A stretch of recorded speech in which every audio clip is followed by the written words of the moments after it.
सभी को मेरा नमस्कार। मेरा नाम अविरल सैनी है और जैसा कि हम सभी जानते हैं कि 14 सितंबर से लेकर 28 सितंबर तक देश में हिंदी पखवाड़ा मनाया जाता है। मैं इस हिंदी पखवाड़े के ऊपर ही अपने विचार रखना चाहूंगा। हिंदी पखवाड़ा 14 सितंबर से शुरू होता है, जिसे हम हिंदी दिवस के रूप में मनाते हैं। यह पखवाड़ा हिंदी भाषा के प्रति जनता को जागरूक करने के उद्देश्य से मनाया जाता है, क्योंकि हिंदी भारत की एक आधिकारिक भाषा भी है। संविधान का अनुच्छेद 43 यह बात स्पष्ट रूप से जाहिर करता है कि हिंदी और अंग्रेजी भारत की आधिकारिक भाषाएं हैं और भारत सरकार के सभी कामकाज अंग्रेजी और हिंदी भाषा में ही होंगे। लेकिन मैं एक बार फिर स्पष्ट कर देना चाहता हूं कि हिंदी राष्ट्रीय भाषा नहीं, आधिकारिक भाषा है। हिंदी भाषा नए नए शिखर प्रतिदिन छू रही है। जैसे आज विश्व की सबसे ज्यादा 10 बोली जाने वाली भाषाओं में हिंदी का नाम भी आता है।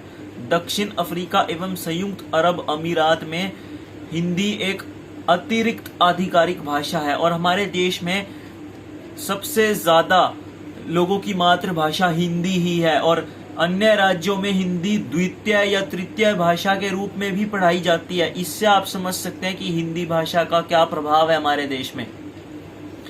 भारत की कई भाषाओं का संबंध हिंदी से है, लेकिन इसे विडंबना ही कहा जाएगा। एक तरफ मैं हिंदी पखवाड़ा मनाने की वकालत करता हूं, जबकि दूसरी तरफ हिंदी भाषा बोलते हुए लोगों को शर्म आती है। वे सोचते हैं कि हिंदी से कुछ नहीं होता, हिंदी में क्या रखा है, अंग्रेजी ही सब कुछ है, अंग्रेजी से ही दुनिया चलती है। ऐसे लोग अंग्रेजियत का दंभ भरते हैं और अपनी ही संस्कृति से दूर होते चले जाते हैं। और इतिहास गवाह है, जिस देश ने अपनी भाषा को त्यागा वह अपनी संस्कृति को भी नहीं बख्शता तथा उस देश का स्वाभिमान ही खत्म हो जाता है। जापान का उदाहरण लीजिए, वह अपनी मातृभाषा का इस्तेमाल करके क्या तरक्की नहीं करता? क्या रूस अपनी मातृभाषा का इस्तेमाल करके विज्ञान में अग्रणी राष्ट्र नहीं है? फिर भारतीय ही क्यों अपनी भाषा को नहीं अपनाना चाहते? मैं ये नहीं कह रहा कि अंग्रेजी मत सीखो, मैं अंग्रेजी के खिलाफ नहीं हूं, अंग्रेजियत के खिलाफ हूं। मैं कहता हूं आज के जमाने की जरूरत है, अंग्रेजी भाषा का ज्ञान होना चाहिए। मैं इस बात से 100% सहमत हूं, लेकिन अंग्रेजी की वजह से हम अपनी भारतीय भाषाएं क्यों भूले? भले ही मैं यहाँ हिंदी पखवाड़ा मनाने की बात कर रहा हूँ, लेकिन इसका मतलब यह नहीं कि मैं बाकी भारतीय भाषाओं का अनादर करता हूँ। नहीं, पंजाबी भाषा का भी मैं उतना ही आदर करता हूँ जितना हिंदी का आदर करता हूँ, उर्दू का भी उतना ही आदर करता हूँ, तमिल का भी उतना ही आदर करता हूँ, बांग्ला भाषा का भी उतना ही आदर करता हूँ।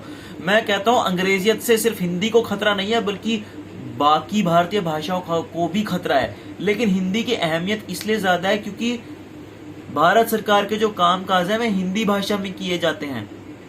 अंत में मैं यही कहना चाहूंगा कि हिंदी भाषा का प्रचार प्रसार किया जाए, लेकिन इसकी आड़ में अंग्रेजी का विरोध ना हो, सिर्फ अंग्रेजियत का विरोध हो और बाकी भारतीय भाषाओं का भी सम्मान किया जाए और हिंदी किसी पर थोपी ना जाए। हिंदी का इस तरह से विस्तार किया जाए कि जो गैर हिंदी भाषी क्षेत्र हैं वे भी सहज भाव से हिंदी को अपना लें और उनकी अपनी भाषा भी खतरे में ना आए। धन्यवाद।